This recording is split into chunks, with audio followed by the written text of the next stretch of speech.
সেকালে যখন ট্রেন ছিল না, বাস ছিল না, তখন লোকে প্রাণের মায়া ত্যাগ করেই দলবদ্ধ পায়ে হেঁটে দূর দেশে যাত্রা করত। পথে চোর ডাকাতের নির্যাতনও ভোগ করতে হতো অনেক। কেউ কেউ প্রাণ হারাতো। তাই লোকে যতটা সম্ভব সাবধানতা অবলম্বন করেই পথ চলত। এইরকম একটি দল চলেছে তীর্থযাত্রায়। উদ্দেশ্য কাশীতে বিশ্বনাথ দর্শন করে মথুরা হয়ে বৃন্দাবন যাবে। এই দলটিতে গোলক নামে এক তরুণ ছিল। তার বাড়ি ছিল বর্ধমান জেলার মেমারি গ্রামে। সে অবশ্য ওখানে যাবে না। তার গন্তব্যস্থল হলো গয়া। গয়ায় গিয়ে গদাধরের পাদপদ্মে পিতৃপুরুষের উদ্দেশ্যে পিণ্ডদান করে ফিরে আসবে সে। এই দলের সঙ্গে যেতে যেতে গোলক হঠাৎ অসুস্থ হয়ে পড়ল। সঙ্গের লোকেরা ওকে অসুস্থ অবস্থাতেই ফেলে রেখে চলে গেল। যাওয়ার আগে বলে গেল, আমরা পাশের গ্রামে তোমার জন্য কাল সকাল পর্যন্ত অপেক্ষা করব।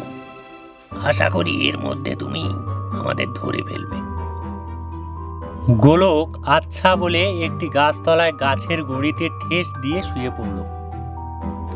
ওর অসুস্থতার কারণ হলো অবশ্য অন্য কিছুই নয়, শুধু পথশ্রমে এবং রোদে ঘুরে ভীষণ গা মাথা ঘুরছিল, চোখ মুখে জাল পড়ে আসছিল। দলটির সঙ্গে পায়ে হেঁটে এগোনোর মতো তার সমস্ত শক্তি হারিয়ে ফেলেছিল সে। যাই হোক, ক্লান্ত অবসন্ন দেহে গাছতলায় শুয়ে পড়তেই গভীর ঘুমে ঘুমিয়ে পড়ল সে। ঘুম যখন ভাঙল তখন শরীরও সুস্থ হয়েছে। গোলক চোখ মেলে দেখল চারিদিক ঘন অন্ধকার। এই অন্ধকারেতে তো সারা রাতটা গাছতলায় পড়ে থাকা যায় না, তাই একটু নিরাপদ আশ্রয়ের জন্য এগোলো সে। খানিক যাওয়ার পর এক জায়গায় একটু আলো দেখতে পেল। আলো লক্ষ্য করে এগিয়ে গিয়ে সে দেখল এক বর্ধিঞ্চু চাষি পরিবারের বাড়ি। বাড়ির সামনে মাটির দাওয়ায় বসে এক বৃদ্ধ তামাক সেবন করছিলেন। গোলক গিয়ে বিনীতভাবে তাকে বলল, মহাশয়ের কাছে আমার একটা নিবেদন আছে, রাখতে পারি কি?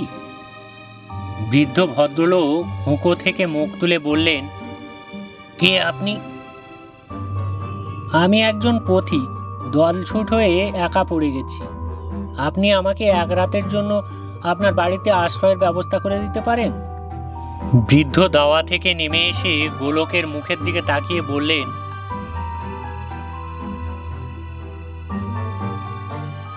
নিশ্চয় পারি, কিন্তু মহাশয়ের পরিচয়?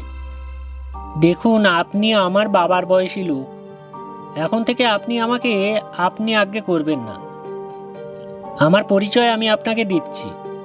আমার নাম হলো গোলক বিহারী ভট্টাচার্য, বাড়ি মেমারি, যাচ্ছি গয়া ধামে আমার বাবা এবং অন্যান্যদের পিণ্ডদান করতে। আজ রাতটুকু শুধু আপনার বাড়িতে আমি থাকতে চাই।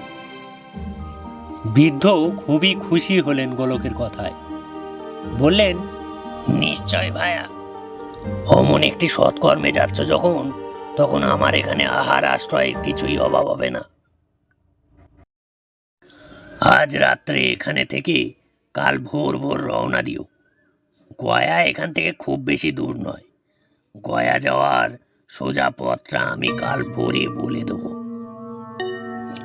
এটা সীমান্তের গ্রাম, বিহার থেকে বাংলা বর্ডার। এই বলে বৃদ্ধ গোলককে পরম সমাদরে বাড়ির ভেতরে নিয়ে গেলেন। বেশ অবস্থা সম্পন্ন চাষি পরিবার, ঘর গোরস্থালি জমজম করছে। বৃদ্ধ গোলককে নিজের শোয়ার ঘরে নিয়ে গিয়ে বসালেন। তারপর শুরু করলেন নানা রকমের গাল গল্প। এদেশে নীলকর সাহেবরা কিরকম অত্যাচার করেছে, ইংরেজদের এদেশ থেকে কেন তাড়ানো হবে না, এইসব আলোচনা করতে লাগলেন। এরই ফাঁকে এক সময় বললেন, আমি অনেক দিন ধরে ঠিক তোমার মতোই একজনের প্রতীক্ষা করছিলাম, যে গয়ায় পিণ্ডি দিতে যাবে। গয়ায় যাওয়া কি চারটিখানি কথা? কত বন জঙ্গল নদী নালা পার হয়ে আসতে হবে। পাহাড় পর্বত ডিঙাতে হবে। তা ভায়া, আমার একটা উপকার করবে তুমি? বলুন কি উপকার? যদি আমার সাধ্যের মধ্যে হয় তাহলে নিশ্চয়ই করব। তোমার সাধ্যের মধ্যে তো হবেই, তুমি তো গয়ায় যাচ্ছ। তা বলছিলাম, আমি তোমায় কয়েকটা নাম দেব, সেই নামে নামে তুমি একটি করে পিণ্ডি দিয়ে আসবে।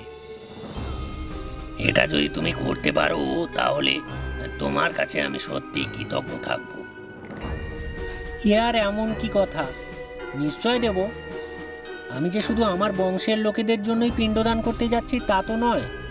আমার চেনাশোনা বহু লোকের নাম আমি সঙ্গে করে লিখে নিয়ে যাচ্ছি, এক এক করে সবার পিণ্ড দিয়ে আসবো। তোমার ভালো হোক, তবে তুমি কিন্তু আমার অনুরোধটা রক্ষা করার চেষ্টা করো, কেমন? এ কথা আপনাকে আর দ্বিতীয়বার বলতে হবে না। আপনি এখনই একটা কাগজে কার কার নামে পিণ্ডদান হবে তা লিখে দিন। বৃদ্ধ তো আনন্দের অতিশয্যে ঘর থেকে বেরিয়ে জোর গলায় বলতে লাগলেন, শোনো শোনো, তোমাদের সবাইকে বলছি, আমাদের বাড়িতে আজ যিনি অতিথি হয়ে এসেছেন তার যেন কোনো রকম অসুবিধা না হয়। খুব ভালো করে এর পরিচর্যা এবং খাওয়া দাওয়ার ব্যবস্থা করো। ইনি গয়ায় যাচ্ছেন পিণ্ডি দিতে, আমাকে কথা দিয়েছেন। আমি যে যে নাম লিখে দেব উনি সেই সেই নামে একটি করে পিণ্ড দিয়ে আসবে। বলার সঙ্গে সঙ্গে কয়েকজন লোক দরজার কাছে এসে হুমড়ি খেয়ে গোলককে দেখতে লাগলো।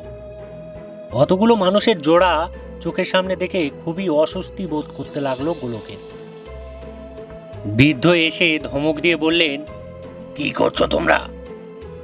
উনি তো কথা দিয়েছেন আমাকে, অমন হুমড়িকে পড়বার কি আছে? যাও, যে যার কাজে যাও।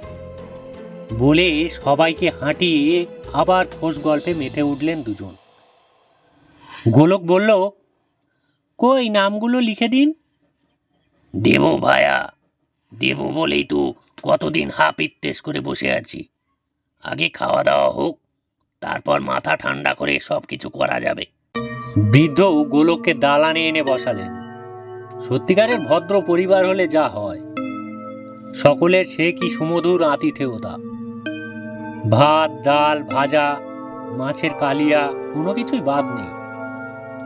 এর ওপর একজন বড় একটি বগি থালায় মস্ত একটি মাছের মুড়ো এনে পাতের কাছে রাখলো।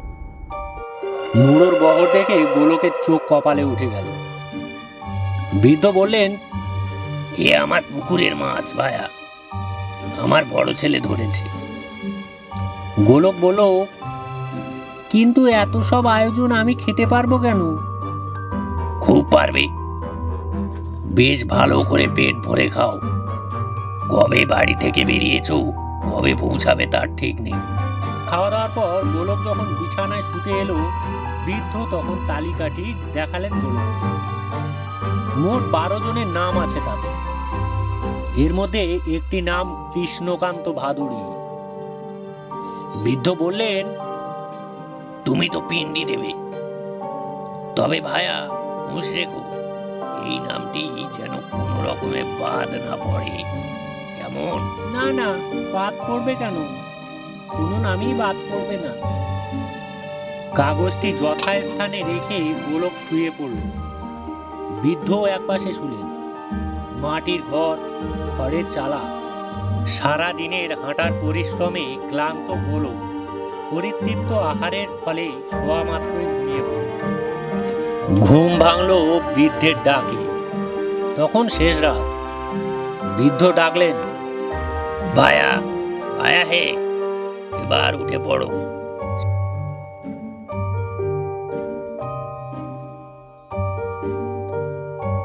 কিন্তু ভায়া একটা কথা, ওই কৃষ্ণকান্ত ভাদুড়ী যেন বাদ না যায়।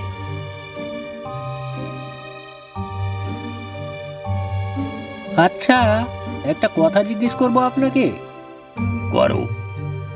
আমি তো আপনাকে বারবার বলেছি কোনো নামই বাদ পড়বে না, তা সত্ত্বেও আপনি বিশেষভাবে ওই নামটির উপর জোর দিচ্ছেন কেন? বৃদ্ধ একটু চুপ করে থেকে বললেন, ওটা আমার নাম। গোলকের চোখ তখন কপালে উঠে গেছে। তার মানে? তাহলে তোমাকে সত্যি কথাই খুলে বলি, এই যে তুমি এখানে এদের দেখলে, এরা সবাই আমার প্রিয়জন, কিন্তু এরা সবাই মৃত, এমনকি আমিও। কলেরার মড়কে সেবার গ্রাম উজাড় হয়ে যাওয়ায় আমরা সবাই মরে ভূত হয়ে গেছি। কাজেই তোমাকে আমার একান্ত অনুরোধ, তুমি গদাধরের পাদপদ্মে আমাদের নামে একটা করে পিণ্ডি দিয়ে এসো, তাহলে আমরা সবাই উদ্ধার হয়ে যাব। গোলক ভয়ে ভয়ে বলল, আমি তাহলে রওনা দিই এইবার। হ্যাঁ, চলো, তোমাকে একটা সোজা রাস্তা দেখিয়ে দিই। এই বলে বৃদ্ধ বাড়ির বাইরে নিয়ে এলেন গোলককে। এসে বললেন, আর হ্যাঁ, ওই যে ওখানে বেল গাছটা দেখছো, ওই বেল গাছের নিচে আমাদের পিতৃপুরুষের 10 ঘোড়া মোহর পোতা আছে। বাড়ি যাওয়ার সময় ওই মোহরগুলো তুমি নিয়ে যেও। তবে একটা কথা, যদি দেখো বেল গাছের শিকড় শুদ্ধ উপড়ে এসছে, তাহলে জানবে আমি উদ্ধার হয়ে গেছি, এবং ওই মোহরে তুমি হাত দেবে। নচেত যদি দিনমানে আসো, তাহলে আমার জন্য সন্ধ্যা পর্যন্ত অপেক্ষা করবে, কেমন? বলে বৃদ্ধের নির্দেশিত পথে রওনা হলো। বৃদ্ধ বললেন, এমনিতে গয়া এখান থেকে 7 দিনের পথ, তবে আমার প্রভাবে তুমি এই পথে গেলে কাল সকালেই পৌঁছে যাবে। গোলক সেই পথেই রওনা হলো। বন্ধুরা, পার্ট 2 পেতে এখনই চ্যানেলটিকে সাবস্ক্রাইব করুন।